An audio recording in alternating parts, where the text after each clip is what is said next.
আসসালামু আলাইকুম। সকলে কি ভালো আছেন? আশা করি খুব ভালো আছেন। কিন্তু দেখেন, সরকারিরা 5 নং ওয়ার্ড ভালো নেই। রাস্তাঘাট সব কিছুই দেখেন দিন দিন তলিয়ে যাচ্ছে, পানির নিচে চলে যাচ্ছে। দেখুন, রাস্তার ভিতরে পর্যন্ত পানি উঠে গেছে। ওই যে একটা রিক্সা দেখতে পাচ্ছেন, ওই রিক্সাটার মোটর নষ্ট হয়ে গেছে, তাই ঠেলে ঠেলে নিতেছে। আর ওই যে ওদিকে দেখতেছেন, এটা হলো খাল। একে আমি দেখাচ্ছি। এই যে এই জিনিসটা দেখতেছেন, এটা হলো আমাদের প্রজেক্ট। এটার ভিতরে আমরা মাছ চাষ করতেছি, মাছ ছাড়ছিলাম। এখন পানির যে অবস্থা খুবই খারাপ। এই জন্য আমরা বাজার থেকে নেট কিনে এনে নেট দিছিলাম। আর ওই একটা ফার দেখেন, এই ফারের সঙ্গে ওদিকে ফাঁকা জায়গা দেখেন, এবং কি এদিকে দেখেন, এবং এই যে কলোনিটার সোজা মানে ঘরের সোজা নেট দেখা যাচ্ছে। বা এই জায়গায় দিয়ে দেখেন কালা একটা ঘর দেখা যাচ্ছে।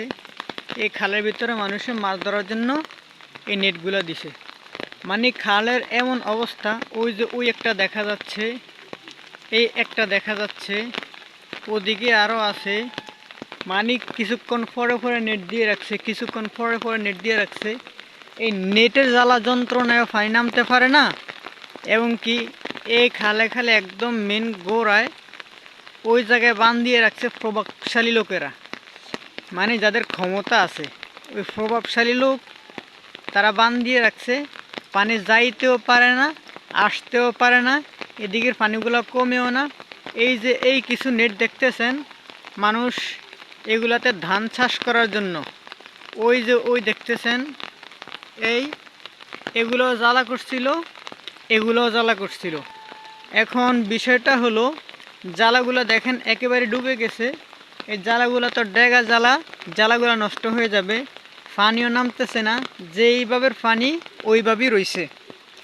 যেমন ধরেন একটা পুকুর, ওই পুকুরের পানি কোথাও যাইতেও পারে না, আসতেও পারে না, একেবারে নিবিড় হয়ে থাকে। সেম এটা খাল বললে ভুল হবে, এটাকে পুকুরই বলতে হবে।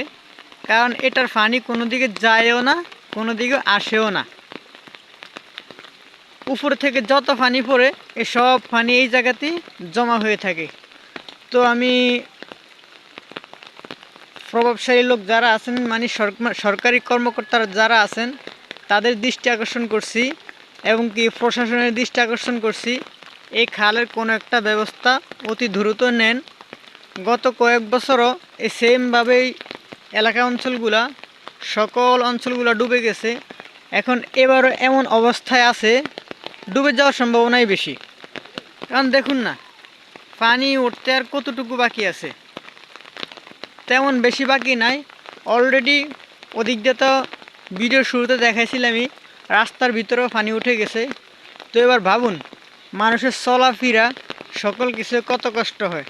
পানি নামার যদি ব্যবস্থা না রাখে, তাহলে এই যে কলোনি না তো কি জানি কয়, আশ্রয় কেন্দ্র করছে। আশ্রয় কেন্দ্রটা কইরা লাভ কি? ওই একখান দিয়ে ডুবাইব আর একখান দিয়ে ভাসাইব কেন? এই তো সিস্টেম। এখন মানুষ যে আশ্রয় কেন্দ্রে উঠবে, দেখুন এই যে পানি, মানে সব পানি ভরে যাচ্ছে। এই আশ্রয় কেন্দ্রটা না কইরা আগে খালটা যদি ঠিক করতো, তাহলে মানুষের কত ভালো হতো। দেখুন এই যে পানি,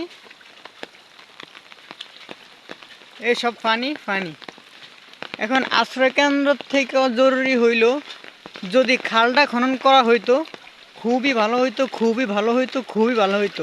আচ্ছা, খাল খনন করা এটা না হয় পরের বিষয়। এখন মেইন টার্গেট হইল, এই খালের গোড়া দিয়ে যে বাঁধটা আছে, ওই বাঁধটা কেটে দিলে পানিগুলো থাকতো না, পানিগুলো চলে যেত। আশা করি প্রশাসনের ভাইয়েরা, এমনকি প্রভাবশালী লোকেরা, ক্ষমতাসীনরা এই বিষয়টাকে গুরুত্ব দিবেন। আর সকলের কাছে অনুরোধ, ভিডিওটাকে বেশি বেশি শেয়ার করবেন। আপনার শেয়ারের দ্বারা হয়তো হইতে পারে এই সরকারিরা মানুষগুলো একটু শান্তি পাবে। সকলে ভালো থাকবেন। আসসালামু আলাইকুম।